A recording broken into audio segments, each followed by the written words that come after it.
ارشاد باری تعالیٰ ہے سورۃ قاف میں، پس آپ صبر کیجئے اس پر جو وہ کہتے ہیں، یعنی آپ کے مخالفین، اور سورج کے طلوع اور غروب ہونے سے قبل اپنے رب کی حمد کے ساتھ تسبیح کیجئے، اور رات کے اوقات میں اور سجدوں کے بعد بھی اس کی تسبیح کیجئے، یعنی نماز کے بعد بھی اللہ تعالیٰ کی تسبیح بیان کیجئے۔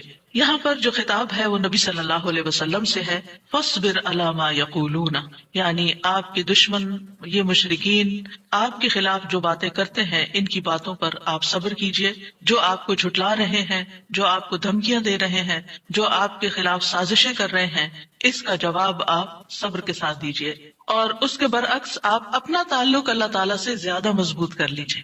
یعنی کتنی خوبصورت تعلیم ہے ہمارے دین کی کہ جب لوگ مخالفت کریں تو بجائے اس کے کہ ان سے الجھنا شروع کر دیں اور ان کی باتوں کا جواب دینے لگیں اور خود کو ڈیفینڈ کرنا شروع کر دیں، کرنے کا کام کیا ہے کہ ہم اللہ کی طرف توجہ کریں، رغبت کریں، دعا کریں، اللہ کی تسبیح بیان کریں، اس کی حمد بیان کریں۔ اسی لیے آگے فرمایا وَسَبِّحْ بِحَمْدِ رَبِّكَ، اور اپنے رب کی حمد کے ساتھ اس کی تسبیح بیان کریں، یعنی اللہ سبحانہ وتعالیٰ کو ان باتوں سے پاک قرار دیں جو باتیں یہ مشرکین اللہ سبحانہ وتعالیٰ سے منسوب کرتے ہیں، اور اس کے ساتھ ساتھ اللہ سبحانہ وتعالیٰ کی شان بلند کریں، اس کی تعریف بیان کریں، اس کی ایسی صفات بیان کریں جو اس کے شایان شان ہیں، اور یہ نفی اور اس بات دونوں مل کر اللہ کے کمال کو ثابت کرتے ہیں۔ اور یہاں تسبیح سے مراد یا تو ظاہری تسبیح ہے یعنی اللہ تعالیٰ کی پاکی بیان کرنا، یا پھر اس سے مراد نماز ہے، یعنی جب لوگوں کی باتیں تکلیف دیں تو آپ اللہ سے نماز کے ذریعے مدد مانگیں، فاستعینوا بالصبر والصلاۃ۔ اور پھر قبل طلوع الشمس سے مراد فجر کی نماز جو سورج طلوع ہونے سے پہلے ہوتی ہے، اور قبل الغروب سے مراد ظہر اور عصر کی نمازیں ہیں۔ وَمِنَ اللَّيْلِ فَسَبِّحْهُ، اس سے مراد رات کی نماز یعنی عشاء اور تہجد کی نماز ہے، اور مغرب بھی رات کا ہی ایک حصہ ہو جاتا ہے کیونکہ سورج غروب ہو چکا ہوتا ہے۔ یعنی ان تمام احوال میں اللہ تعالیٰ کی تسبیح بیان کریں، اور تسبیح سے مراد یعنی سورج کے طلوع ہونے اور غروب ہونے سے پہلے جو تسبیحات ہمیں بتائی گئی ہیں وہ پڑھیں، اور اگر اس سے مراد نماز ہے تو پھر اس سے مراد نماز میں اللہ کا ذکر، اور اس کے علاوہ وَأَدْبَارَ السُّجُودِ، اور سجدوں کے بعد بھی۔ ایک معنی اس کا یہ ہے کہ نماز کے بعد کی تسبیحات کا اہتمام کیا جائے۔ بہت سے لوگوں کو دیکھا گیا وہ نماز پڑھتے بس اٹھ جاتے ہیں، تسبیح نہیں کرتے، جبکہ یہاں اللہ سبحانہ وتعالیٰ خاص طور پر حکم دے رہے ہیں کہ نماز کے بعد تسبیح بیٹھ کر کرنی چاہیے، یہ نماز کے بعد کا ذکر ہے۔ مجاہد ابن عباس سے روایت کرتے ہیں کہ اللہ تعالیٰ نے آپ صلی اللہ علیہ وسلم کو تمام نمازوں کے بعد تسبیح پڑھنے کا حکم دیا ہے، اور وہ اس آیت کی تشریح کر رہے تھے وہ ادبار السجود کی۔ مجاہد کہتے ہیں اس سے مراد فرض نماز کے بعد تسبیح کرنا۔ تو یہ نوٹ کر لیجئے کہ ساری نماز مکمل کرنے کے بعد نہیں بلکہ فرض نماز پڑھنے کے بعد تسبیح کریں۔ دوسرا معنی اس کا کیا کیا گیا ہے کہ فرض نماز کے بعد نفل نماز بھی پڑھیں، کیونکہ صبح عربی میں نفل نماز کے لیے بھی آتا ہے، یعنی فرض نماز کے بعد نفلی نماز بھی ادا کریں۔ اور تیسرا معنی اس کا کیا گیا ہے کہ مغرب کی نماز کے بعد 2 رکعت بھی پڑھیں، یعنی ان کو بھی تسبیح کا نام دیا گیا ہے۔ اسی طرح سورۃ الطور میں اللہ تعالیٰ فرماتے ہیں اور آپ اپنے رب کے حکم کے آنے تک صبر کیجیے، پس بے شک آپ ہماری نگاہوں کے سامنے ہیں، اور جس وقت آپ کھڑے ہوتے ہیں آپ اپنے رب کی حمد کے ساتھ تسبیح کیجیے، اور رات کو بھی اور ستاروں کے پلٹنے کے بعد بھی اس کی تسبیح کیجیے۔ یہاں بھی نبی صلی اللہ علیہ وسلم کو صبر کا حکم دیا گیا ہے کہ آپ اپنے رب کا حکم آنے تک صبر کرتے رہیں۔ فَإِنَّكَ بِأَعْيُنِنَا، آپ ہماری نگاہوں کے سامنے ہیں، آپ ہماری توجہ میں ہیں، ہماری نظروں میں ہیں، ہمارے علم میں ہیں، آپ ہماری حفاظت میں ہیں۔ یعنی عربی کے محاورے کے مطابق کوئی نگاہوں میں ہو کا مطلب یہ کہ ہم اس کی نگرانی کر رہے ہیں، حفاظت کر رہے ہیں، جیسے موسیٰ علیہ السلام کے بارے میں اللہ تعالیٰ نے فرمایا وَلِتُصْنَعَ عَلَىٰ عَيْنِي، تاکہ آپ کی پرورش میری آنکھوں کے سامنے کی جائے، یعنی میری حفاظت اور حراست کے ساتھ۔ اور وَسَبِّحْ بِحَمْدِ رَبِّكَ حِينَ تَقُومُ، اس کا معنی ہے کہ جب آپ مجلس سے اٹھیں تو تسبیح کریں، جب نیند سے اٹھیں تو تسبیح کریں، جب نماز کے لیے اٹھیں تو تسبیح کریں، اور نماز میں بھی تسبیح کریں۔ اور اسی طرح تسبیح کے 2 اور معنی بھی کیے گئے ہیں کہ رکوع اور سجدوں میں تسبیح کریں، اور پھر دعائے استفتاح میں تسبیح کریں، سبحانک اللہم و بحمدک، یہاں بھی تسبیح ہے۔ تو آپ دیکھ رہے ہیں کہ ہم دن میں کتنی بار اللہ سبحانہ وتعالیٰ کی تسبیح بیان کرتے ہیں۔ ومن اللیل فسبحوا، رات میں بھی تسبیح کریں، اور اس سے مراد رات کی نماز، رات کی تسبیح ہے۔ جیسے بیڈ پہ جاتے ہوئے تسبیحات فاطمہ نبی صلی اللہ علیہ وسلم نے حضرت فاطمہ کو سکھائی تھی تاکہ ان کی تھکاوٹ دور ہو جائے۔ نماز کے علاوہ بھی تسبیح کرتے رہنا چاہیے۔ ادبار النجوم کے بھی 3 معنی ہیں۔ ایک معنی کیا گیا ہے فجر سے پہلے کی 2 رکعتیں پڑھنا۔ نبی صلی اللہ علیہ وسلم یہ رکعتیں نہ سفر میں چھوڑتے تھے نہ گھر میں، کبھی بھی آپ نے یہ سنت نماز نہیں چھوڑی۔ اور پھر اسی طرح اس سے مراد فجر کی 2 رکعات بھی لی گئی، اور نماز کے بعد کی تسبیح بھی مراد ہے۔ ان دونوں آیات سے پتہ چلتا ہے کہ نماز کے بعد بھی ذکر کرنے کی اہمیت اور ضرورت ہے، جس سے بہت سے لوگ غافل ہوتے ہیں۔ قرآن مجید میں اللہ تعالیٰ فرماتے ہیں فَإِذَا قَضَيْتُمُ الصَّلَاةَ فَاذْكُرُوا اللَّهَ قِيَامًا وَقُعُودًا وَعَلَى جُنُوبِكُمْ، پھر جب تم نماز پوری کر چکو تو اللہ کو کھڑے، بیٹھے اور اپنے پہلوؤں پر لیٹے ہوئے یاد کرو۔ یعنی بعض اوقات ایسا ہوتا ہے کہ آپ نماز پڑھ لیتے ہیں اور پھر سمجھتے ہیں کہ ہم اللہ کے ذکر سے فارغ ہو گئے اور اب ہم دنیا کے کام میں لگ جائیں۔ ہاں، دنیا کے کام 2-3 طرح سے ہی ہوتے ہیں، یا کھڑے ہو کے کوئی کام ہو رہا ہوتا ہے، آپ کچن میں چلے جاتے ہیں، کوکنگ کر رہے ہیں، آپ اپنا ذکر جاری رکھیں، یا پھر آپ بیٹھ گئے ہیں اور بیٹھ کے کوئی کام کر رہے ہیں، تسبیح جاری رکھیں، ذکر جاری رکھیں۔ اور اسی طرح اگر آپ لیٹ گئے آرام کرنے کے لیے تو بھی ذکر جاری رکھیں، یعنی ہر حال میں اللہ تعالیٰ کا ذکر کرتے رہیں۔ اسی طرح سورہ جمعہ میں اللہ تعالیٰ فرماتے ہیں فَإِذَا قُضِيَتِ الصَّلَاةُ فَانتَشِرُوا فِي الْأَرْضِ وَابْتَغُوا مِن فَضْلِ اللَّهِ وَاذْكُرُوا اللَّهَ كَثِيرًا لَعَلَّكُمْ تُفْلِحُونَ، پھر جب نماز پوری کر لی جائے تو زمین میں پھیل جاؤ اور اللہ کے فضل سے تلاش کرو، یعنی اپنے دنیا کا کام کاروبار کرو اور اللہ کو بہت یاد کرو، یعنی اپنے بزنس آورز میں بھی، اپنی جاب پر بھی اللہ کو نہیں بھولنا۔ کیوں؟ لعلکم تفلحون، تاکہ تم فلاح پاؤ، کامیاب ہو جاؤ۔ اسی طرح اللہ سبحانہ تعالیٰ رمضان کے روزے مکمل کرنے کے بعد کس چیز کا حکم دیتے ہیں؟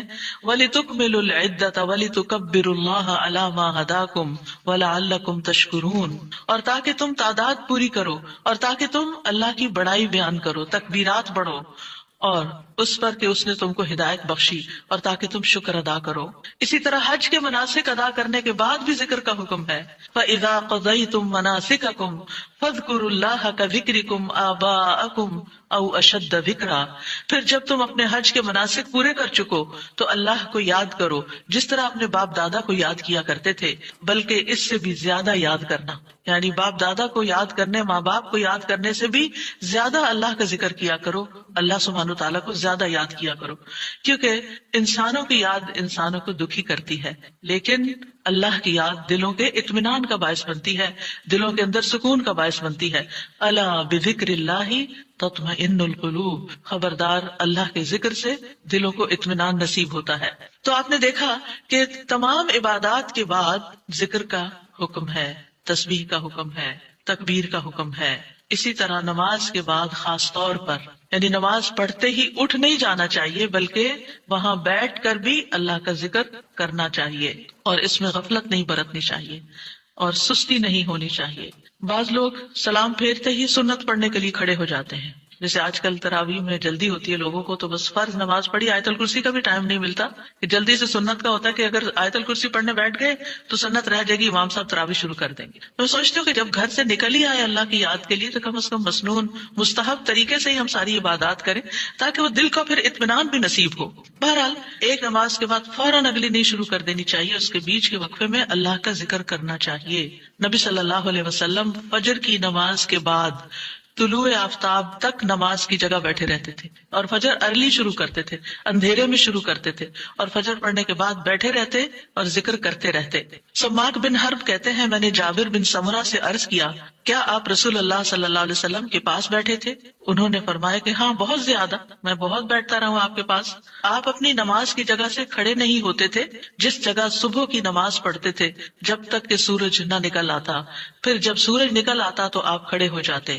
اسی طرح ایک اور روایت میں آتا ہے نبی صلی اللہ علیہ وسلم جب فجر کی نماز پڑھتے تھے تو اپنی جگہ بیٹھے رہتے یہاں تک کہ سورج خوب اچھی طرح طلوع ہو جاتا، تو پھر اس وقت کیا کرتے تھے؟ اشراق کے نوافل۔ تو اس سے آپ اندازہ لگائیں، کیا ہم میں سے کوئی یہ کہہ سکتا ہے کہ میں رسول اللہ صلی اللہ علیہ وسلم سے زیادہ مصروف انسان ہوں؟ میں زیادہ بزی ہوں، میرے بہت کام ہے، میرے پاس بیٹھنے کا وقت نہیں ہے. نہیں، یہ صرف نفس کا دھوکا ہوتا ہے. نفس ہمیں دھوکا دیتا ہے کہ دیکھو پہلے تم اٹھے ہو تہجد کے لیے، پھر تم نے پڑھی نماز اور پھر پڑھے اذکار، اور اب تم پھر بیٹھ کے اور انتظار کرو تو اٹھو کچھ اور کام کرو.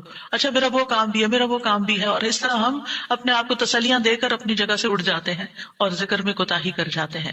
جبکہ مستحب یہی ہے کہ اسی جگہ بیٹھ کر چاہے آپ تلاوت قرآن کریں، چاہے آپ صبح شام کے اذکار، یہی وقت ہے ان کا سورج نکلنے سے پہلے، اور حفاظت کے لیے جو پڑھتے ہیں وہ انہی اوقات میں پڑھے جاتے ہیں. لہٰذا اس وقت آپ وہ بھی پڑھ سکتے ہیں، آپ تسبیحات کر سکتے ہیں، آپ کوئی بھی اور ذکر، آپ قرآن مجید کا مطالعہ کر سکتے ہیں، تفسیر کی کوئی کتاب پڑھ سکتے ہیں، کوئی تفسیر کا لیکچر سن سکتے ہیں، اپنی تجوید درست کر سکتے ہیں، یعنی کہ کوئی سبق یاد کر سکتے ہیں. یعنی کوئی بھی چیز ذکر کی قسم کی آپ اس وقت میں تسلی کے ساتھ کر سکتے ہیں تاکہ یہ سنت پوری ہو جائے، کیونکہ اس کا اجر و ثواب بہت ہے. جو شخص اسی جگہ بیٹھا رہے اور پھر نفل پڑھ کے اشراق کے اٹھے تو اس کو حج عمرے کا ثواب ملتا ہے. نبی صلی اللہ علیہ وسلم نے صحابہ کو نماز کے بعد کے اذکار سکھائے. ابن تیمیہ رحمہ اللہ کہتے ہیں کہ نبی صلی اللہ علیہ وسلم جب لوگوں کو نماز پڑھاتے تھے تو آپ سلام پھیرنے کے بعد دعا نہیں کرتے تھے، اور نہ صحابہ ایسا کرتے تھے، نہ صبح کی نماز میں، نہ عصر کی نماز میں، نہ دیگر نمازوں میں، بلکہ آپ سے ثابت ہے کہ آپ اپنا چہرہ اصحاب کی طرف کر لیتے، یعنی پلٹ کے واپس بیٹھ جاتے، اللہ کا ذکر کرتے اور ان کو سکھاتے تھے. یعنی اذکار اور دعا میں تھوڑا سا فرق ہے. دعائیں زیادہ سے زیادہ سلام پھیرنے سے پہلے کر لیتے تھے، اور جو اذکار ہوتے تھے جیسے تسبیحات ہیں یا صبح شام کے اذکار ہیں یا باقی اذکار ہیں وہ بعد میں کر لیتے تھے، جیسے لا الہ الا اللہ وحدہ لا شریک لہ اور اسی طرح دیگر اذکار جو ہیں. اور سلام پھیرنے کے بعد اللہ کا ذکر کرنا یعنی زیادہ مستحب ہے. اگرچہ دعا بھی کر سکتے ہیں، یعنی منع نہیں ہے. بعض علماء یہ کہتے ہیں کہ نبی صلی اللہ علیہ وسلم نے جو دبر الصلاۃ کا لفظ استعمال کیا نماز کے پیچھے، تو اس سے مراد نماز کے بعد بھی ہے. حضرت عائشہ کہتی ہیں کہ نماز کے بعد کے اذکار شیشے کو صاف کرنے کے بعد اس کو چمکانے کی طرح ہے. یعنی نماز میں آپ نے اپنی صفائی کر لی اور اب بعد کے اذکار کے جو آپ کو اور زیادہ چمکا رہے ہیں. نماز نور ہے، یہ دل کو صاف کر دیتی ہے، دل کو روشن کر دیتی ہے جیسے کہ شیشے کو صاف کیا جاتا ہے. اور نماز کے بعد ذکر کرنا ایسا ہے جیسا کہ شیشے کو چمکایا جاتا ہے. فرشتے بھی دعائیں کرتے ہیں. رسول اللہ صلی اللہ علیہ وسلم نے فرمایا، جب تک تم اپنے مصلی پر جہاں تم نے نماز پڑھی تھی بیٹھے رہو اور ریاح خارج نہ کرو، گیس پاس نہ کرو، تو فرشتے تم پر برابر درود بھیجتے رہتے ہیں. یعنی اگر کوئی شخص فجر کی نماز پڑھ کے اپنے وضو کی حالت میں سورج نکلنے تک بیٹھا رہتا ہے تو آپ اپنے لیے بھی ذکر کر رہے ہیں اور فرشتے بھی آپ کے لیے دعائیں کر رہے ہیں. کیا دعا کرتے ہیں؟ اللہم اغفر لہ، اللہم ارحمہ، اے اللہ اس کی مغفرت فرما، اے اللہ اس پر رحم فرما. اور یہ اس وقت تک ہوتا رہتا ہے جب تک وہ وضو توڑ کر فرشتوں کو تکلیف نہ پہنچائے. یعنی جب گیس پاس ہوتی ہے اور اس کی اسمیل سے پھر فرشتوں کو تکلیف ہوتی ہے تو فرشتے جو ہیں وہ پیاز کی اسمیل اور لہسن کی اور جسم سے نکلنے والے، اگر پسینہ بہت آ رہا ہے اور کپڑے نہیں آپ تبدیل کرتے، رات کے کپڑوں میں اٹھ کے نماز شروع کر دیتے ہیں اور وہ اسمیلی کپڑے ہوتے ہیں، تو اس سے فرشتے آپ سے دور رہتے ہیں. اور اسی طرح اگر یعنی خوراک میں کوئی ایسی چیز ہے کہ آپ کی گیس میں بہت اسمیل ہے تو یہ چیز بھی فرشتوں کو تکلیف دیتی ہے اگر آپ مصلی پر بیٹھے ہیں یا آپ ذکر کی حالت میں ہیں. پھر اس وقت ذکر کرنا جو ہے اولاد اسماعیل سے غلام آزاد کرنے سے افضل عمل ہے، خاص طور پر اگر ہم لا الہ الا اللہ وحدہ لا شریک لہ والی تسبیح پڑھتے ہیں. ابو امامہ سے مروی ہے رسول اللہ صلی اللہ علیہ وسلم نے فرمایا، سورج طلوع ہونے تک میں بیٹھ کر اللہ تعالیٰ کا ذکر کروں، اس کی بڑائی، اس کی حمد و تسبیح اور تحلیل کروں، یہ مجھے اولاد اسماعیل میں سے 2 غلام آزاد کرنے سے زیادہ محبوب ہے. یعنی اس وقت کا ذکر ایسا ہے جیسے آپ نے اتنا بڑا صدقہ بھی کر دیا. اسی طرح عصر کے بعد سورج غروب ہونے تک ذکر کرنا مجھے اولاد اسماعیل میں سے 4 غلام آزاد کرنے سے زیادہ محبوب ہے. یعنی عصر پڑھ کر بھی آپ مغرب تک ذکر کر سکتے ہیں. اگر عام دنوں میں نہیں تو آپ جمعے کے دن تو کر ہی سکتے ہیں کیونکہ اس دن دعائیں قبول ہوتی ہیں. لیکن عموماً ہم اپنی غفلت اور سستی کی وجہ سے کوئی اور کام شروع کر دیتے ہیں اور ہم ان قیمتی اوقات کی قدر نہیں کرتے، ہماری پرائرٹیز نہیں ہوتی. یعنی انسان کو جب پتہ چلتا ہے کہ یہ بزنس کا پیک آور ہے تو وہ کیا کرتا ہے؟ اس وقت کہیں اور سیر کو چلا جاتا ہے؟ نہیں، اس وقت وہ سارے کام چھوڑ کر اس کام کی طرف متوجہ ہو جاتا ہے جو اس کو سب سے زیادہ فائدہ دینے والا ہے. تو اسی طرح بعض سلف صالحین کہتے ہیں کہ ہم نے جمعے کے دن عصر کے بعد مغرب تک جو دعا کی ہماری قبول ہوئی. یعنی یہ قبولیت دعا کا خاص وقت ہوتا ہے. جیسے صبح کا وقت بکرتن نماز فجر سے لے کر سورج نکلنے تک کا ہے، بڑا ہی قیمتی وقت ہے ذکر اذکار کے لیے. اسی طرح عصر کی نماز سے لے کر مغرب تک کا وقت بھی بڑا ہی قیمتی ہے. تو اس میں آپ دیکھیے خصوصاً آج کل آپ روزے سے ہیں، روزہ دار کی بھی دعا قبول ہوتی ہے. اور اس میں بھی امت کے نیک لوگوں کا طریقہ یہی رہا ہے کہ وہ روزہ کھلنے سے پہلے سارے کام چھوڑ دیتے تھے اور ذکر اذکار میں مصروف ہو جاتے تھے، دعائیں کرنے میں مصروف ہو جاتے تھے. تو آپ بھی اپنے لیے کچھ پلان اس طرح کریں کہ جمعے کا دن اور ہم کم از کم رمضان کا مہینہ عصر کا وقت جو ہے اس سے پہلے پہلے اپنے کام ختم کر کے مصلی پہ بیٹھے یا کرسی پہ بیٹھے، یا لیٹنا چاہتے تو لیٹ جائیں، کیونکہ پہلی آیت یہی بتائی گئی تھی نا کہ آپ کھڑے یا بیٹھے یا لیٹے ہر حال میں اللہ کا ذکر کر سکتے ہیں.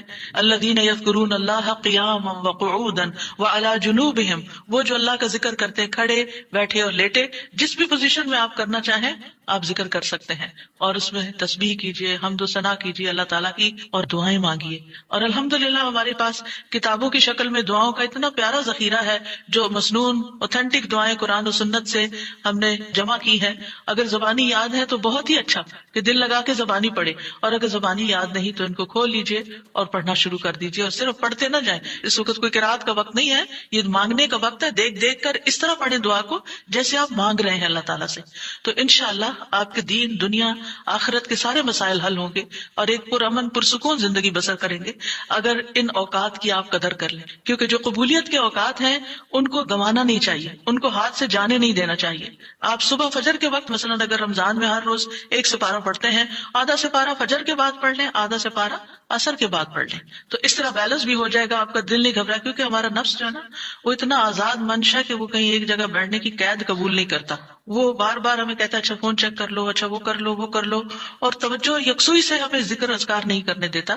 تو اس کو ٹیم کرنے میں، اس کو ڈسپلن کرنے میں وقت لگے گا. لیکن ونس ایک دفعہ آپ عادی ہو گئے، آپ نے اس گھوڑے کو قابو کر لیا، آپ نے اس کو بٹھا لیا.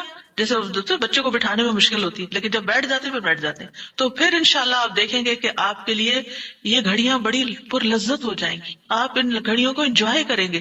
آپ کا اور زیادہ دل چاہے گا کہ کاش یہ اور لمبی ہو جائے. اچھا روزہ کھل گیا، اوہ ابھی تو میرا یہ بھی اور یہ بھی ٹارگٹ پورا نہیں ہوا. پھر اسی طرح یہ ہے کہ رسول اللہ صلی اللہ علیہ وسلم نے فرمایا جو شخص فجر کی نماز جماعت کے ساتھ پڑھنے کے بعد بیٹھ کر اللہ کا ذکر کرتا رہے یہاں تک کہ سورج نکل آئے، پھر 2 رکعتیں پڑھے، اس کے لیے ایک حج اور عمرے کا ثواب ہے. انس فرماتے ہیں پھر رسول اللہ صلی اللہ علیہ وسلم نے 3 بار فرمایا پورا پورا پورا، یعنی پورا ثواب حج عمرے کا، پورا ثواب حج عمرے کا، پورا ثواب. یعنی آپ سوچئے کہ حج عمرہ کرنا کوئی آسان کام ہے؟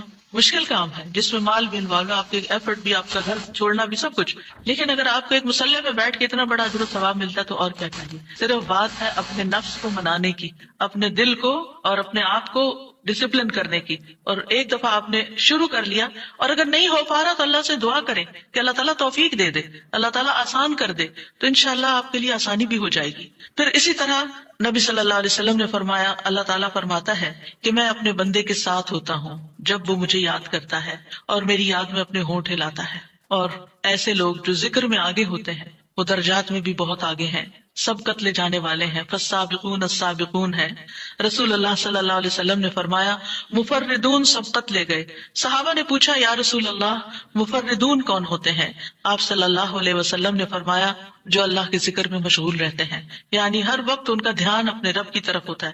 کیونکہ ذکر میں دل میں بھی یاد ذکر کہلاتا ہے، زبان سے کچھ بولنا بھی ذکر ہے، اور اس کے علاوہ قرآن کی تلاوت، نماز، یہ ساری ذکر کی قسمیں ہیں. یعنی کچھ فارمل ہے، کچھ انفارمل ہے، کچھ خبر ہے یعنی جیسے تسبیحات وغیرہ ہوتی، کچھ میں دعا ہوتی ہے، طلب ہوتی ہے، اللہ تعالیٰ سے اپنی حاجت مانگتے ہیں. یہ ساری چیزیں ذکر میں شمار ہوتی ہیں. اب آ جاتے ہیں ہم نماز کے بعد کے اذکار کے متعلق، اور یہ اذکار بھی آپ کو اس کتاب میں ملیں گے. نماز کے اذکار یعنی نماز کے اندر کے ذکر بھی اور نماز کے بعد کے بھی. نماز کا سلام پھیرتے ہی نماز ختم ہو جاتی ہے. اس کے بعد سب سے پہلے کہنا چاہیے اللہ اکبر ایک بار، اور تھوڑا سا بلند آواز سے، جس سے پتا چلے کہ نماز پڑھ لی ہے. اللہ اکبر۔ ابن عباس کہتے ہیں میں نبی صلی اللہ علیہ وسلم کی نماز کے مکمل ہونے کو تکبیر کی وجہ سے سمجھ جاتا تھا، یعنی مثلا کوئی نفل پڑھ رہا ہے تو آپ کو نہیں پتا چلتا کہ پڑھ چکا یا نہیں، لیکن اگر اس نے بلند آواز سے کہہ دیا اللہ اکبر تو پتا چل گیا کہ ہاں اس کی نماز مکمل ہو گئی ہے۔ کیوں اللہ اکبر کہیں؟ کہ اللہ ہر چیز سے بڑا۔ آپ دیکھیں ہم نے نماز کا آغاز کس سے کیا تھا؟ اللہ اکبر سے کیا تھا، اور نماز میں کئی بار ہم نے اللہ اکبر کہا، اور اب نماز کے اختتام پر بھی اللہ اکبر، رمضان کے اختتام پر بھی اللہ اکبر، یعنی اللہ کی تکبیر بیان کرنا۔ اللہ سبحانہ وتعالیٰ قرآن مجید میں فرماتے ہیں اتل ما اوحی الیک من الکتاب واقم الصلاۃ ان الصلاۃ تنہی عن الفحشاء والمنکر ولذکر اللہ اکبر واللہ یعلم ما تصنعون۔ کتاب میں سے جو آپ کی طرف وحی کیا گیا ہے اس کی تلاوت کیجیے اور نماز قائم کیجیے، بے شک نماز بے حیائی اور برائی سے روکتی ہے، اور یقیناً اللہ کا ذکر تو سب سے بڑی چیز ہے، اور اللہ کو معلوم ہے جو کچھ تم کرتے ہو۔ تو اللہ کا ذکر سب سے بڑی چیز، اور اس ذکر میں اللہ کو سب سے بڑا قرار دینا سب سے بڑی چیز۔ اور نبی صلی اللہ علیہ وسلم اور پھر صحابہ کا طریقہ بھی یہی تھا کہ آپ فرض نمازوں کے بعد ذکر کرتے اور آوازیں بلند کرتے، یعنی نماز کے بعد کا ذکر جو ہے اس میں آواز اونچی ہوتی ہے۔ ابن عباس اس بات سے معلوم کر لیتے کہ لوگوں نے سلام پھیر لیا ہے کیونکہ وہ ان کے ذکر کی آواز سنتے تھے، یعنی مطلب یہ ہے کہ نماز کے بعد اللہ اکبر بھی اونچی آواز میں، استغفر اللہ استغفر اللہ استغفر اللہ یہ بھی ذرا اونچی آواز میں، یعنی ایک ہوتا ہے سری ذکر یعنی دل ہی دل میں پکارنا، اور ایک ہوتا ہے جاہری جس میں یہ ذکر جو نماز کے بعد ہوتا ہے اس کو تھوڑا اونچی آواز میں کرنا چاہیے، اور جس طرح وتر ختم ہونے کے بعد سبحان الملک القدوس سبحان الملک القدوس سبحان الملک القدوس ذرا اونچی آواز میں کہنا چاہیے۔ تو نبی صلی اللہ علیہ وسلم اس ذکر کو ہمیشہ اونچی آواز میں کرتے تھے، ٹھیک ہے، یعنی آپ کی اقتداء آپ کی پیروی ہر معاملے میں یہ عبادت کے درجات کو بڑھا دیتی ہے۔ اور اس میں ہم یہ بھی دیکھتے ہیں کہ صحابہ کرام جو تھے وہ نبی صلی اللہ علیہ وسلم کی صرف سنت کو نہیں سیرت کو بھی آگے بیان کرتے تھے کہ آپ نے کوئی کام کیا اور کس طریقے سے کیا، مثلا ذکر کیا اور کس طرح کیا، بلند آواز سے کیا یا آہستہ آواز سے کیا، بیٹھ کر کیا یا کھڑے ہو کر کیا۔ اور پھر آپ دیکھیے کہ نماز کے بعد اذکار جو ہیں وہ زیادہ پسندیدہ ہیں، یعنی دعاؤں کی نسبت زیادہ اذکار، ٹھیک ہے۔ اور پھر اسی طرح آپ دیکھیے کہ دوسرا ذکر جو آپ کریں گے وہ ہے استغفر اللہ 3 بار، استغفر اللہ استغفر اللہ۔ صوبان کہتے ہیں رسول اللہ صلی اللہ علیہ وسلم جب اپنی نماز سے فارغ ہوتے تھے تو 3 مرتبہ استغفار فرماتے تھے، 3 بار استغفار کرتے۔ ولید کہتے ہیں میں نے اوزاعی سے پوچھا آپ استغفار کس طرح فرمایا کرتے تھے، تو انہوں نے کہا آپ فرماتے تھے استغفر اللہ استغفر اللہ۔ اب نماز پڑھ لی ہے، استغفر اللہ کیوں؟ اس لیے کہ ہم تو نماز کا حق بھی ادا نہیں کرتے، ہمارا دھیان کہاں سے کہاں چلا جاتا ہے، ہم کئی دفعہ بھول جاتے ہیں، ہمیں سجدہ سہو کرنا تک یاد نہیں رہتا، ہمیں کچھ پتہ نہیں ہوتا ہم نے کون سی سورت پڑھی، کیا تلاوت کی، ہو سکتا ہے تلاوت میں کوئی غلطی کر دیں، ہو سکتا ہے کہ تسبیح کی جگہ کچھ اور پڑھ دیں بھول چوک کے، تو ہم نماز کے اندر بھی بہت کچھ غلط کرتے رہتے ہیں جانے انجانے۔ اور خاص طور پر جن لوگوں نے اپنی نماز کے پروننسیشن کی اصلاح نہیں کی وہ تو کچھ سے کچھ پڑھتے رہتے ہیں بعض اوقات، یعنی پروننسیشن صحیح نہ ہونا جو ہے وہ الفاظ کے مطلب کو ہی بدل دیتا ہے۔ اس لیے پہلی پرائرٹی میں کوئی ایسا ٹیچر ڈھونڈیے کہ جو آپ کی نماز سن کے اس کا پروننسیشن آپ کو ٹھیک کر دے۔ بہرحال نماز کے بعد استغفر اللہ استغفر اللہ۔ اور ایک اور چیز، نماز پڑھنے کے بعد انسان کو ایک فیلنگ ہوتی ہے کہ میں نے کچھ کیا ہے، لیکن جب انسان استغفر اللہ کہتا ہے تو اس میں عاجزی کا اظہار ہوتا ہے کہ اللہ تیرا حق ادا نہیں کیا، مجھے ابھی بھی گناہوں کی بخشش کی ضرورت ہے۔ اور آپ دیکھیے کہ یہ الفاظ نبی صلی اللہ علیہ وسلم ادا کرتے تھے جن کے اگلے پچھلے سارے گناہ معاف کر دیے گئے تھے۔ تو جو شخص نماز کے بعد استغفار پڑھتا ہے وہ اپنی نمازوں پر کبھی فخر غرور تکبر نہیں کر سکتا کہ میں بڑا نمازی ہوں، میں بڑا پرہیزگار ہوں، میں بڑا عبادت گزار ہوں، نہیں، وہ یہ دیکھے گا کہ میں نے حق ادا نہیں کیا، میرے سے جو کمی کوتاہی ہوئی ہے اللہ تعالیٰ اس کو معاف کر دے، جو چیز مکمل طور پر ادا کرنی چاہیے تھی اس کو اس طرح نہیں ادا کیا، کچھ نہ کچھ کوتاہی واقع ہو گئی، تو اس بخشش کے طلب کرنے سے اللہ تعالیٰ کوتاہی سے درگزر فرما دے گا انشاءاللہ۔ اور ویسے بھی استغفار کرنے سے نقص یا کمی کوتاہی جو ہے اس کا ازالہ ہوتا ہے ہماری عام روزمرہ زندگی میں بھی۔ تیسرا ذکر، اب آپ دیکھ رہے ہیں یہ ذکر ہے، اللہ اکبر بھی ذکر ہے، استغفر اللہ بھی ذکر ہے، اور تیسرا یہ بھی ذکر ہے، اللہم انت السلام ومنک السلام تبارکت ذی الجلال والاکرام۔ اے اللہ تو سراپا سلامتی ہے اور تجھی سے سلامتی حاصل ہوتی ہے، تو بڑی برکتوں والا ہے، اے جلال و اکرام والے۔ یعنی استغفار کے بعد پھر فوراً بعد اللہ تعالیٰ کی تعریف اور یہ ذکر. السلام جو ہے یہ اللہ تعالیٰ کے ناموں میں سے ایک نام ہے، جس کا مطلب یہ ہے کہ اللہ تعالیٰ ہر طرح کی آفات سے، عیبوں سے، ہر طرح کے نقص سے سلامت ہے. کوئی چیز اس کو نقصان نہیں دے سکتی، نہ لوگوں کی باتیں جو اللہ تعالیٰ کے خلاف کرتے ہیں، یا لوگوں کے گمان، یا لوگوں کی نافرمانیاں اور گناہ اور عبادت نہ کرنا، اللہ کا حکم نہ ماننا. اللہ تعالیٰ کو کوئی چیز نقصان نہیں دیتی، وہ سلامت ہے، اس کو کسی کی ضرورت ہی نہیں ہے. یہ جو کچھ ہم کرتے ہیں، ذکر ہو، عبادت ہو، یہ اپنے ہی فائدے کے لیے کرتے ہیں، اللہ تعالیٰ پر کچھ احسان نہیں ہے. تو ہم یہ کہتے ہیں اللہم انت السلام، کہ اللہ تعالیٰ آپ سراسر سلامتی ہیں، اور آپ کا ہر فعل جو ہے وہ ظلم سے سلامت ہے، پاک ہے، ہر شر سے پاک ہے. آپ کی تقدیر، آپ کے فیصلے، ہر چیز سلامتی پر مبنی ہے. ومنک السلام، سلامتی تیری ہی طرف سے آتی ہے، یعنی تو ہی سلامتی دیتا ہے یا تو ہی سلامتی کو روک لیتا ہے. سلامتی کا مالک بھی تو ہی ہے، تو سلامت رکھے تو ہم سلامت ہیں.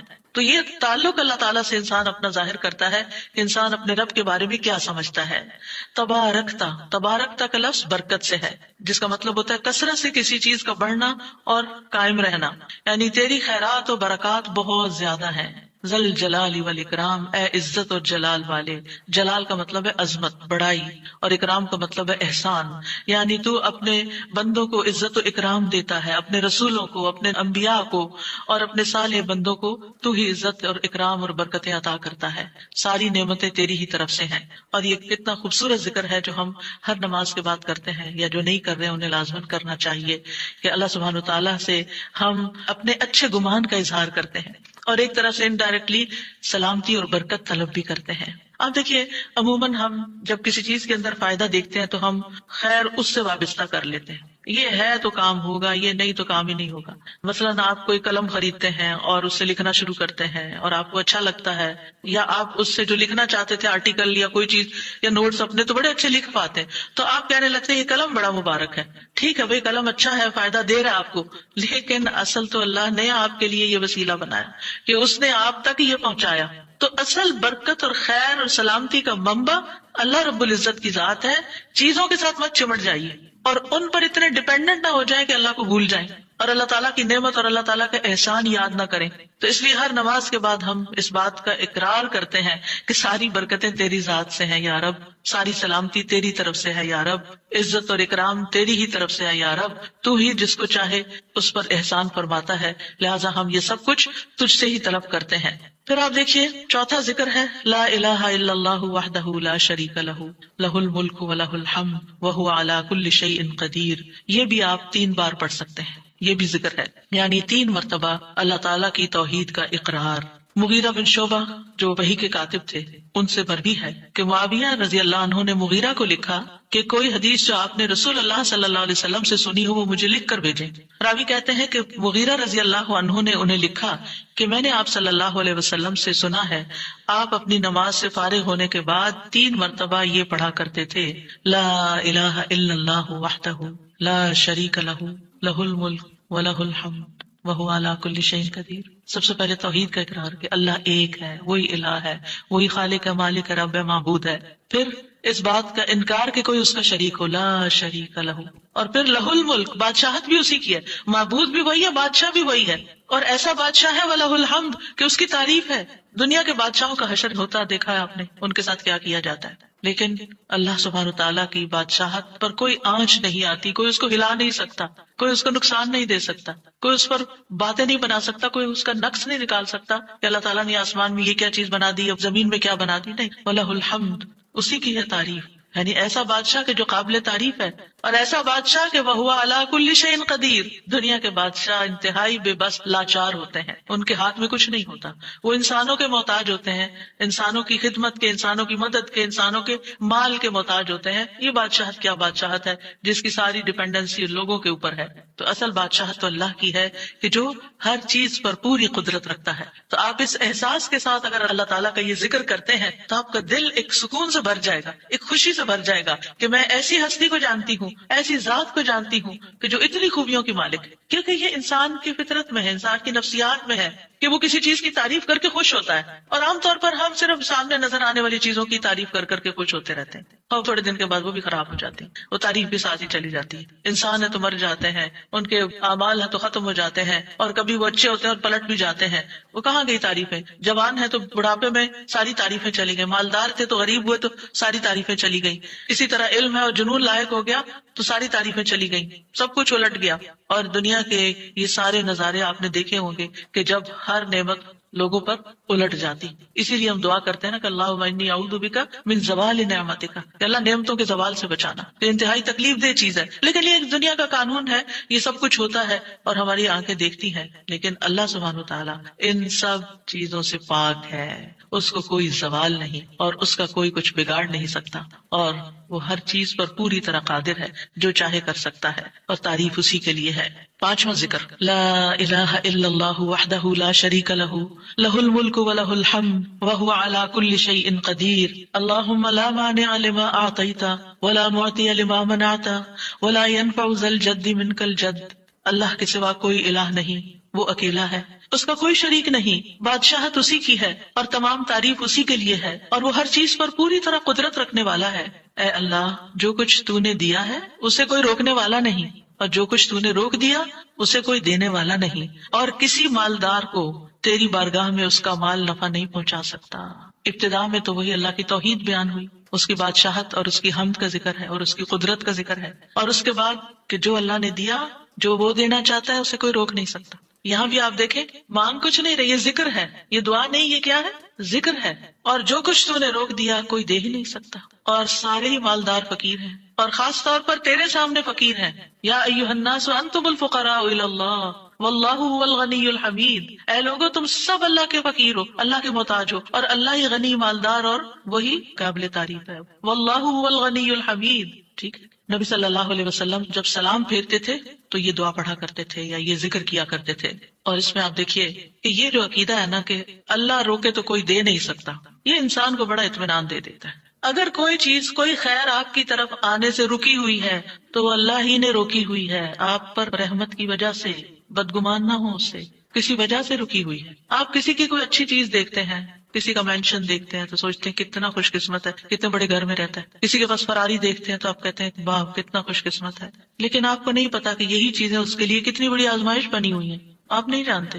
اور اگر اللہ نے آپ کو نہیں دی تو آپ کو بہت سے شر سے محفوظ رکھا ہوا ہے. تو اللہ کا روکنا بھی خیر کا باعث ہوتا ہے. یہ سبق پکا کر لیں کہ جب اللہ تعالیٰ کوئی چیز نہیں دیتا یا دیر سے دیتا ہے یا روک لیتا ہے اور کوئی چارہ نہیں ہوتا, آپ کہتے ہیں میری کوئی دعا قبول نہیں ہو رہی, میرا کوئی طریقہ کام نہیں آ رہا, تو اس میں بھی کوئی خیر ہوتی ہے, کیونکہ جو اللہ نے مقدر میں لکھا ہے وہ پہنچ کے رہے گا. کوئی روک نہیں سکتا جو تو دے, اور کوئی دے نہیں سکتا جو تو روک لے. اور جسے اللہ نے آپ کے مقدر میں لکھا ہے وہ آپ تک آئے گا ہی آئے گا. سورۃ فاطر میں اللہ تعالیٰ فرماتے ہیں ما یفتح اللہ للناس من رحمت فلا ممسک لها وما یمسک فلا مرسل له من بعدہ وہو العزیز الحکیم. جو کچھ اللہ لوگوں کے لیے رحمت میں سے کھول دے اسے کوئی بند کرنے والا نہیں, اور جو وہ بند کر دے اس کے بعد اسے کوئی کھولنے والا نہیں. حدیث میں آتا ہے ما اصابک لم یکن لیخطئک وان ما اخطأک لم یکن لیصیبک. جو کچھ تمہیں پہنچا وہ تم سے خطا ہونے والا نہیں تھا, اور جو نہیں ملا وہ ہرگز ملنے والا نہیں تھا. قرآن مجید میں سورۃ الرعد میں اللہ تعالیٰ فرماتے ہیں وَإِذَا أَرَادَ اللَّهُ بِقَوْمٍ سُوءًا فَلَا مَرَدَّ لَهُ. جب اللہ کسی قوم کے ساتھ برائی کا ارادہ کر لیتا ہے تو اس کو کوئی پھیرنے والا نہیں, کوئی سپر پاور اس ملک کی مدد نہیں کر سکتی اگر اللہ نے اس کے لیے جنگ کا فتنہ یا کسی اور طرح کی کوئی آزمائش لکھی ہے. یہ اللہ کے فیصلے ہوتے ہیں, یا اللہ نے کسی قوم کو تباہ کرنے کا فیصلہ کر لیا ہو تو کوئی اس کو روک نہیں سکتا. لہٰذا ہمیں اللہ پر ہی بھروسہ کرنا چاہیے, اور ہر حال میں ایسی پریشان کن باتوں پر اللہ تعالیٰ ہی کی طرف رجوع کر لینا چاہیے. یاد رکھیے اگر کوئی چیز نہیں ملی تو اللہ تعالیٰ کو الزام مت دیں, اللہ تعالیٰ سے ناراض نہیں ہو, اللہ تعالیٰ سے بدظن نہیں ہو, یہ روکنا اس کی رحمت ہے. انسان اگر ان دو جملوں پر ایمان لے آئے تو پھر اس کا مکمل بھروسہ اللہ کی ذات پر ہو جائے گا. وہ رزق کے بارے میں اللہ پر ہی توکل کرے گا, نقصان کو دور کرنے اور بھلائی کو پانے کے لیے اللہ پر ہی بھروسہ کرے گا, وہ اللہ کو اپنے لیے کافی سمجھے گا. یعنی جہاں کہیں دل چھوٹا ہوا، جہاں کہیں کوئی پریشانی آئی، کہتے حسبی اللہ و نعم الوکیل. اللہ کار ساز یعنی کام بنانے والا اللہ ہی میرے لیے کافی ہے، وہ میرا کام بنائے گا، وہ میری مشکل آسان کرے گا. تو یہ توحید ربوبیت اور الوہیت پر مشتمل جملے ہیں. ابن تیمیہ کہتے ہیں یہ حدیث دو عظیم اصولوں پر مشتمل ہے. نمبر ایک توحید ربوبیت، اور وہ ہے جسے اللہ دینا چاہے اسے کوئی روک نہیں سکتا، اور جسے وہ روک دے اسے کوئی نہیں دے سکتا. بس بندہ اللہ ہی پر توکل کرتا ہے اور اسی سے مانگتا رہتا ہے، کیونکہ دینا جو اس نے ہے. تو پھر کسی اور سے کیوں مانگے گا، کسی اور سے توکل لگا کے کیوں بیٹھ جائے گا، کسی اور کے در پہ کیوں جائے گا. اس کو پتا ہے صرف اللہ ہی نے کرنا ہے جو کرنا ہے. اس سے عقیدہ توحید پکا ہوتا چلا جاتا ہے کہ صرف اللہ ہی نے کرنا ہے. اور توحید الوہیت ولا ينفع ذا الجد منك الجد. عام طور پر انسان یہ سمجھتا میرے پاس مال ہے مجھے کوئی مشکل نہیں. یعنی جب کوئی کام سامنے آتا ہے نا تو فوراً دیکھتا ہے کتنا ہے بینک میں، کتنا کیش رکھا ہے، کیا ہے میرے پاس، کتنی پراپرٹی ہے. یعنی فوراً انسان کا دماغ گھوم کے اس طرف چلا جاتا ہے نا بہت ہے، انف ہے، کام ہو جائے گا. اللہ چاہے گا تو ہوگا. صرف آپ کے مال سے کچھ نہیں ہوتا. آپ سارا لگا دیں بزنس میں پورا لاس ہو سکتا ہے. پھر بتائیے آپ کے مال نے آپ کو کیا فائدہ دیا؟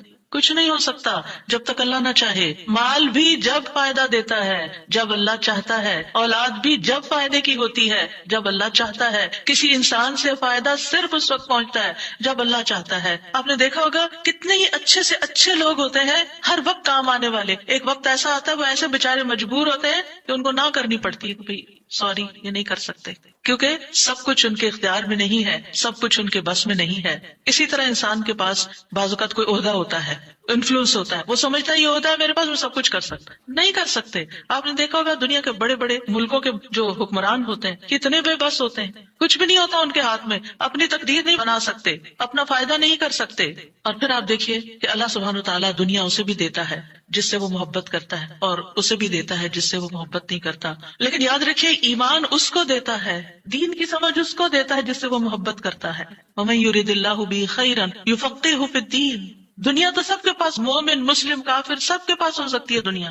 دنیا کے بڑے بڑے فائدے ہر ایک کو مل سکتے ہیں، لیکن دین اس کو ملتا ہے جس سے اللہ محبت کرتا ہے. لہذا انسان کو اللہ ہی کی طرف رغبت کرنی چاہیے، اور کبھی بھی اپنے مال پہ، اپنے جاہ پہ، اپنے ریسورسز پہ، اپنی قوتوں پر، اپنے علم پر کبھی بھروسہ نہیں کرنا چاہیے کہ یہ میرے لیے کچھ بنائیں گے اور ان کی وجہ سے میں آگے بڑھ جاؤں گا اور ان کی وجہ سے میرا بہت فائدہ ہوگا. کہ اللہ فائدہ لائے گا نا، ان میں سے کوئی ایک چیز بھی آپ کے پاس نہیں ہوگی تو آپ کا کام بن جائے گا. اور اگر فائدہ نہیں دینا نا اللہ نے ان ساری چیزوں کے ہوتے ہوئے، کئی دفعہ لوگ کہتے ہیں ہر چیز ہے میرے پاس لیکن پھر بھی میرا یہ مسئلہ حل نہیں ہوتا، معلوم نہیں کیوں رکاوٹ آ گئی. اور پھر وہ غلط سوچنا شروع کر دیتے ہیں فلاں کی بندش ہے، فلاں کی نظر ہے، فلاں نے یہ کر دیا. نہیں، نفع اور نقصان دونوں اللہ کے ہاتھ میں. نہ کسی کی نظر آپ کو نقصان دے سکتی ہے، نہ کسی کا جادو آپ کو نقصان دے سکتا ہے، نہ کسی کا حسد آپ کو نقصان دے سکتا ہے اگر اللہ نہ چاہے. لہٰذا اسی سے دعا کرتے رہیں، اور جو پروٹیکشن کی دعائیں اس نے سکھائی ہیں وہ پڑھتے رہیں، اور باقی بھروسہ اللہ کی ذات پر کریں.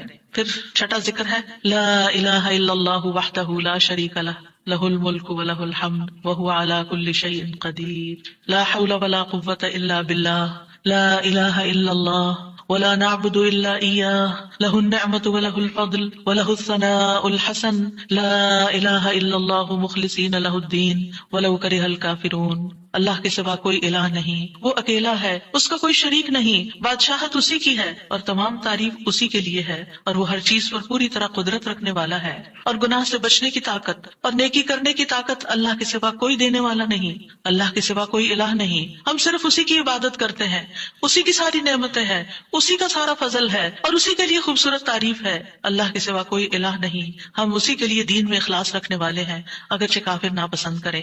ابن زبیر سلام پھیر کر ہر نماز کے بعد یہ کہتے، اور راوی کہتے ہیں انہوں نے کہا کہ رسول اللہ صلی اللہ علیہ وسلم ہر نماز کے بعد ان کلمات کے ساتھ تحلیل کیا کرتے تھے، یعنی اللہ تعالیٰ کی حمد و ثنا بیان کرتے تھے. یہ بھی کیا ہے نماز کے بعد کا ذکر. اور اس میں آپ دیکھیے لا الہ الا اللہ وحدہ کے علاوہ لا حول ولا قوت الا باللہ، لا حول ولا قوت الا باللہ، کہ کوئی پھیرنے کی قوت یعنی کسی برائی کو، نقصان کو دور کرنے کی، اور اسی طرح کوئی فائدہ حاصل کرنے کی قوت اللہ ہی کے پاس ہے.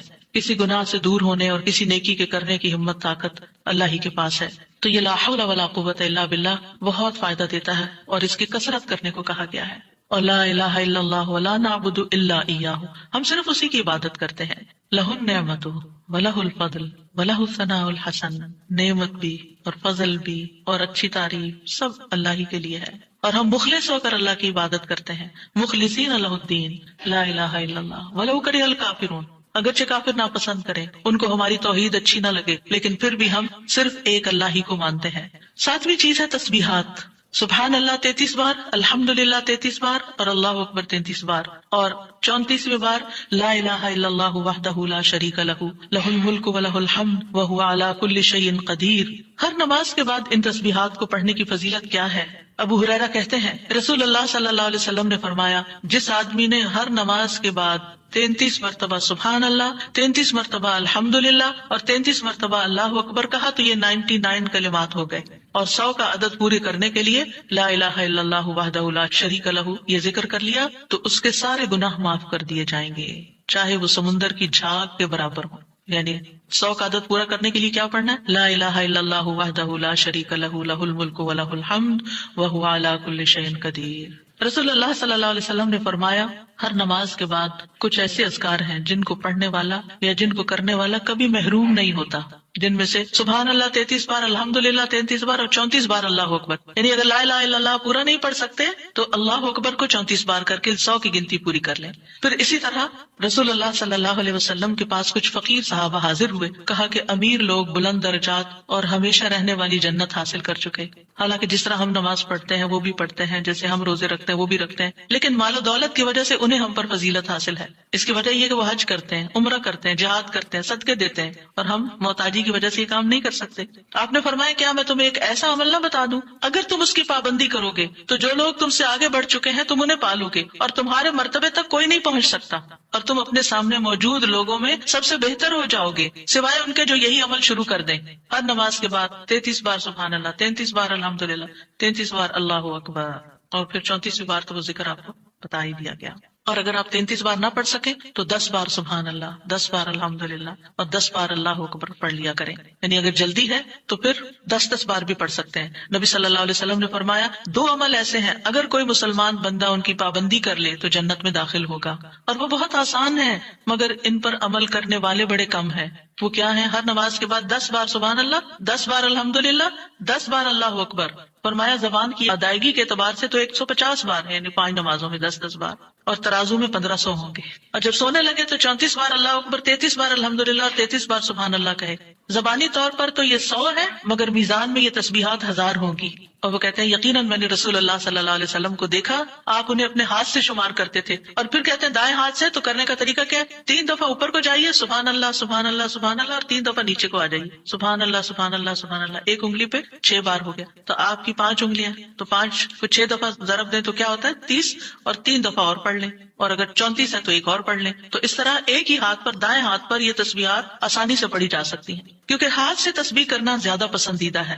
حضرت عبداللہ بن عمر کہتے ہیں میں نے رسول اللہ صلی اللہ علیہ وسلم کو دیکھا، آپ داہنے ہاتھ کی انگلیوں پر تسبیح کو شمار کرتے تھے، اور آپ نے صحابیات کو حکم دیا تھا کہ وہ اللہ کی تکبیر، تقدیس، تحلیل کی پابندی اختیار کریں اور اپنی انگلیوں پر شمار کریں، کیونکہ ان سے سوال ہوگا اور یہ بلوائی جائیں گی، قیامت کے دن ہاتھ بولیں گے، تو اگر ان پہ تسبیح آپ پڑھتے ہیں تو یہ بول کے بتائیں گے ہم تو اللہ کا ذکر کرتے رہے۔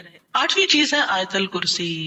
اللہ لا الہ الا هو الحی القیوم لا تأخذه سنة ولا نوم له ما في السماوات وما في الارض من ذا الذي يشفع عنده الا باذنه يعلم ما بين ايديهم وما خلفهم ولا يحيطون بشيء من علمه الا بما شاء وسع كرسيه السماوات والارض ولا يؤوده حفظهما وهو العلي العظيم۔ پورا اللہ کا تعارف ہے۔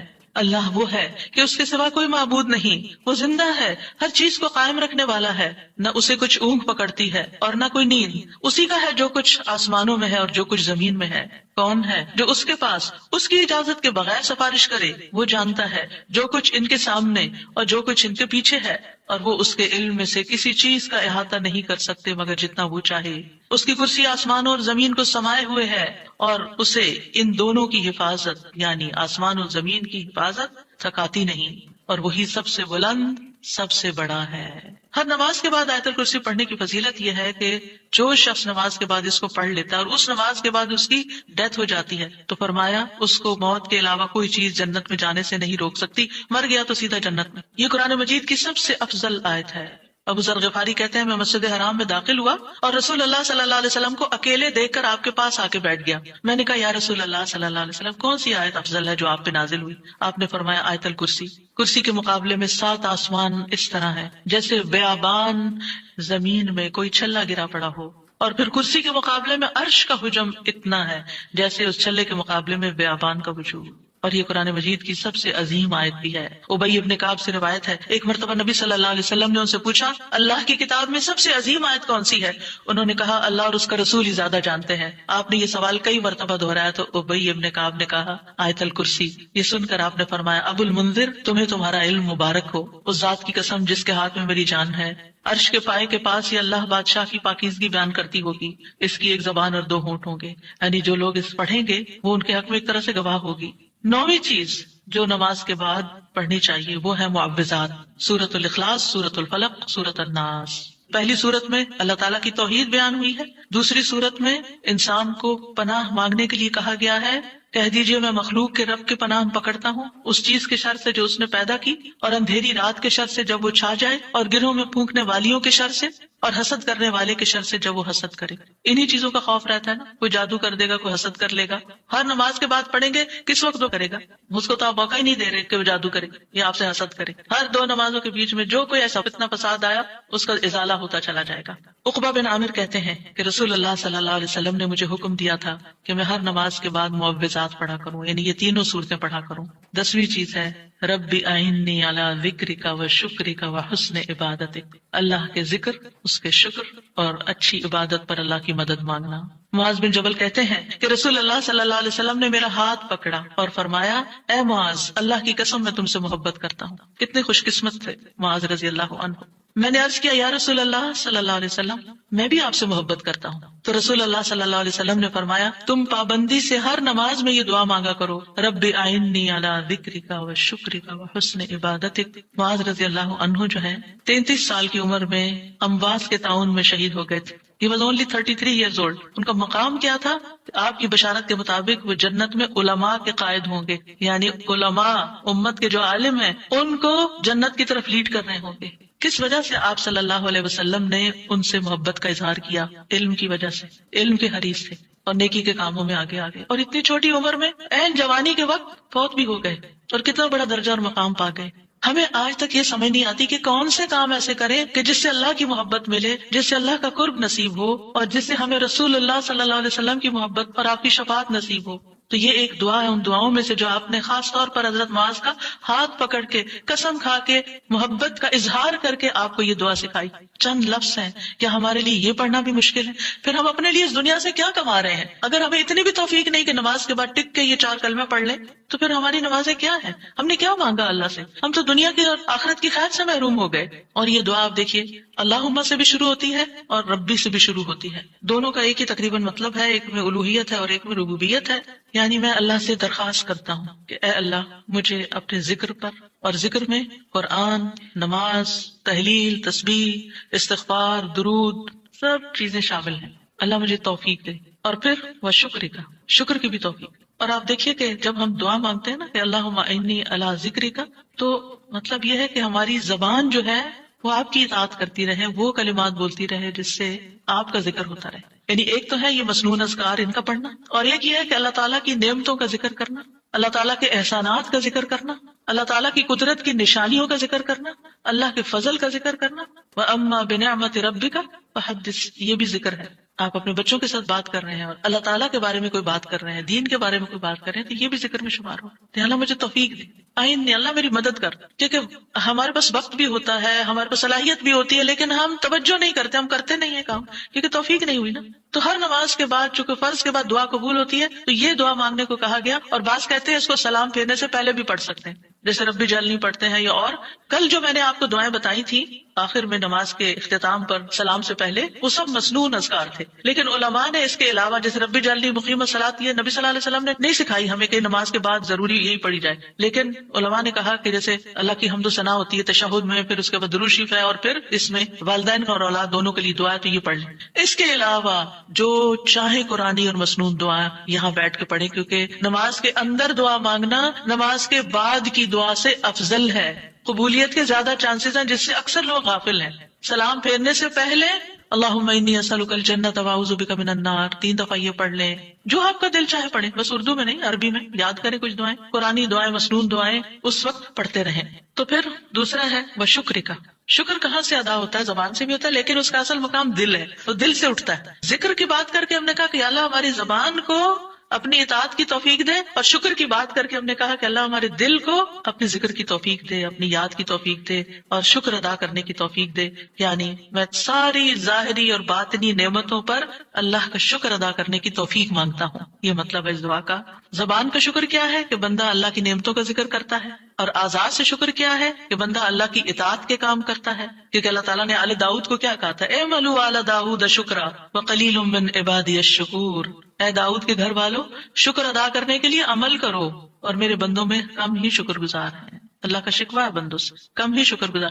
کیوں؟ اس لیے کہ شیطان نے کہا تھا وَلَا تَجِدُ أَكْثَرَهُمْ شَاكِرِينَ، کہ انسانوں کی اکثریت کو آپ شکر کرنے والا نہیں پائیں گے. اور وَلَقَدْ صَدَّقَ إِبْلِيسُ ظَنَّهُ، ابلیس نے اپنا گمان سچ پایا کہ بندوں کو شکر سے ہٹا دیا.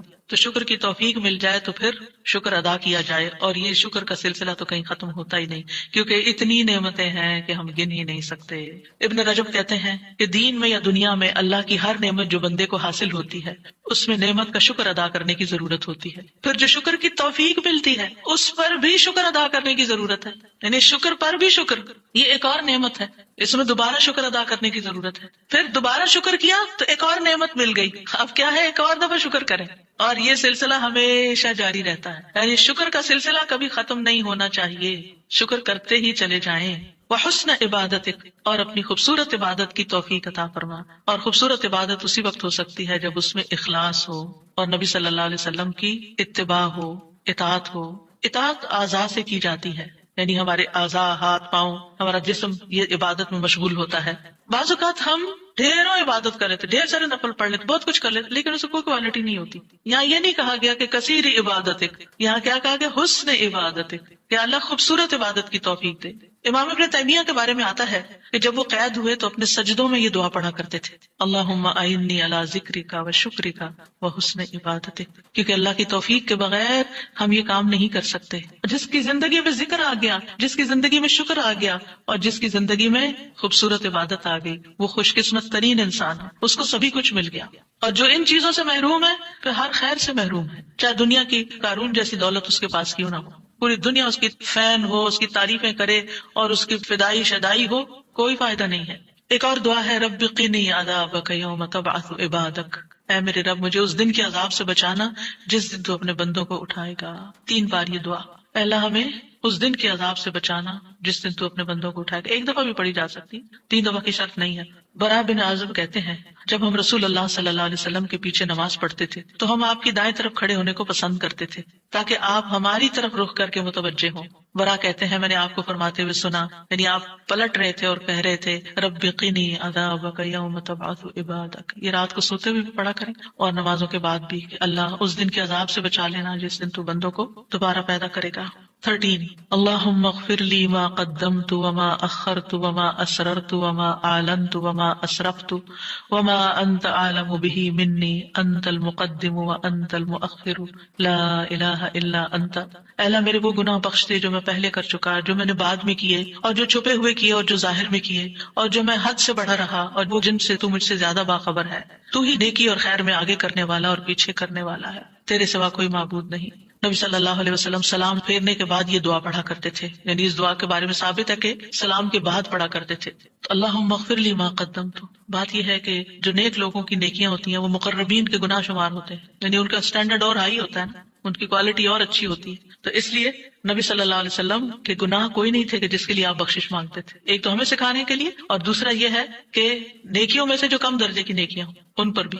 وما اخرت، اور جو عبادت مجھ سے تاخیر ہوئی، کوتاہی ہوئی، جو میں نے لیٹ کی، جس کا حق ادا نہیں کیا. وما اسررت، جو میں نے چھپایا، جو میرے دل میں وسوسے اور خیالات آئے. بعض اوقات نماز کے اندر وسوسے آنا شروع ہو جاتے ہیں، تو یا اللہ تو اس کو بھی معاف کر دے. وما اعلنت، اور جو میں نے ظاہراً کیے، یعنی وہ اقوال افعال جو سب کے سامنے، لوگوں کے سامنے کوئی بری مثال پیش کی. یعنی یہ نبی صلی اللہ علیہ وسلم کے نہیں، ہمارے لیے کہ ہم بعض اوقات ایسی بات کر جاتے ہیں، ایسا کام کر جاتے ہیں جو دوسروں کو پٹ آف کر دیتا ہے نیکی کے کاموں سے، یا ان کو دین سے ہٹا دیتا ہے، یا اور اسی طرح کی غلطیاں ہم کرتے ہیں. اور پھر آپ دیکھیے کہ نبی صلی اللہ علیہ وسلم کی ہمبلنس بھی اس سے پتہ چلتی ہے کہ کتنے آپ ہمبل تھے، کہ سارا کچھ کر کے، بہترین عبادت کر کے پھر بخشش بھی مانگ رہے ہیں. اور پھر آپ دیکھیے کہ وما اسرفت، ہر معاملے میں ہم حد سے پار ہو جاتے ہیں، خوشی میں، غم میں، بے صبری میں، ہر چیز میں. تو اس کی بھی دعا ہے یہ کہ اللہ جہاں بھی میں حد لمٹ کراس کر رہا ہوں، اللہ مجھے وہ کراس کی ہوئی لمٹ کے آگے جو غلط کام کیا ہے مجھ سے تو وہ بھی معاف کر دے.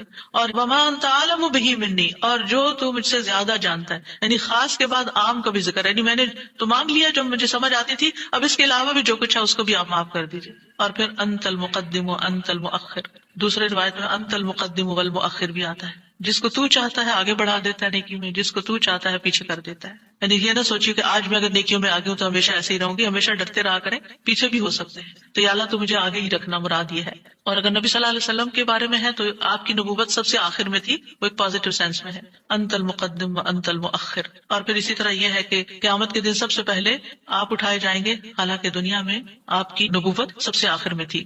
تو یہ اللہ تعالیٰ کا فیصلہ ہوتا ہے، جس چیز پر وہ چاہتا ہے اپنے بندوں کو اتارتا ہے، جس کو چاہتا ہے آگے بڑھاتا ہے، جس کو چاہتا ہے عزت دیتا ہے، جس کو چاہتا ہے ذلت دیتا ہے. اور بندوں کے ایک دوسرے پر درجات ہیں. نمبر 14 سبحانک اللہم و بحمدک استغفرک و اتوب الیک. یہ مجلس کے اختتام پر بھی اور نماز کی دعاؤں کے اختتام پر بھی، پاک ہے تو اے اللہ، تیری ہی حمد ہے، میں تجھ سے بخشش مانگتا ہوں، تیری ہی طرف میں رجوع کرتا ہوں. یہ اچھے عمل پر مہر لگانے والے کلمات ہیں. حضرت عائشہ سے روایت ہے کہ رسول اللہ صلی اللہ علیہ وسلم جب کسی مجلس میں بیٹھتے یا نماز پڑھتے یا کچھ کلمات پڑھتے، حضرت عائشہ نے ان کے بارے میں پوچھا تو آپ نے فرمایا اگر کسی شخص نے اس مجلس میں اچھی باتیں کی ہوں گی تو یہ کلمات قیامت تک ان باتوں کے لیے مہر بن جائیں گے، اور اگر اس نے اس مجلس میں کوئی فضول بات کی ہے تو یہ اس کے لیے کفارہ بن جائیں گے. اور اس کے دیگر روایات بھی ہیں، یعنی دیگر طرق بھی ہیں اس دعا کے. اور پھر ایک اور دعا، رب اغفر لی وتب علی انک انت التواب الغفور، اے اللہ تو مجھے بخش دے اور میری توبہ قبول کر، بے شک تو بہت توبہ قبول کرنے والا، بہت بخشش فرمانے والا ہے. فجر اور مغرب کی نماز کے بعد کا خاص ذکر، لا الہ الا اللہ وحدہ وحدہ لا شریک لہ لہ الملک ولہ الحمد یحیی ویمیت وہو علی کل شیء قدیر. اللہ کے سوا کوئی الہ نہیں، وہ اکیلا ہے، اس کا کوئی شریک نہیں، بادشاہت اسی کی ہے، تمام تعریف اسی کے لیے ہے، اور وہ ہر چیز پر پوری قدرت رکھنے والا ہے. اور سلام کے بعد تشہد کی حالت میں اگر آپ بیٹھے بیٹھے یہ ذکر کرتے ہیں، یعنی مصلی سے اٹھنے سے پہلے یہ ذکر کرتے ہیں، تو نبی صلی اللہ علیہ وسلم نے فرمایا جس نے نماز مغرب اور صبح کی نماز کے بعد اتحیات میں اٹھنے سے پہلے اپنی ٹانگ کو دوہرا کیے ہوئے، یعنی جس پوزیشن میں آپ بیٹھے اسی پوزیشن میں بیٹھے بیٹھے 10 بار یہ ذکر کیا، اللہ تعالیٰ اس کے لیے 10 نیکیاں لکھ لیتا ہے، 10 گناہ اس سے دور کر دیتا ہے، 10 درجے اس کے بلند کر دیتا ہے، اس کے لیے ہر بری چیز سے حفاظت، شیطان مردود سے پناہ دینے والے یہ کلمات ہوتے ہیں. کوئی گناہ سوائے شرک کے اس کو نہیں پہنچتا، اور یہ اس روز عمل میں سب لوگوں سے افضل ہوتا ہے. یعنی صبح کے وقت اگر کوئی یہ پڑھ کے اٹھتا ہے مصلی سے تو یہ سب لوگوں سے افضل ہوتا ہے، سوائے اس شخص کے جس نے اس کے برابر یا اس سے زیادہ ان کلمات کو پڑھا ہو. اور ایک اور روایت میں ہے جو یہ 10 مرتبہ مغرب کے بعد پڑھے گا، اللہ اس کی حفاظت کے لیے اسلحہ بردار فرشتے بھیجے گا جو اس کی صبح تک شیطان سے حفاظت کریں گے. اللہ تعالیٰ سے دعا ہے کہ اللہ تعالیٰ ہمارے ان اعمال کو قبول کرے اور ہمیں اس ذکر کی توفیق دے. میں یہ پڑھتے ہوئے سوچ رہی تھی کہ جو شخص یہ ساری دعائیں پڑھے نماز کے بعد، اس کے پاس فضول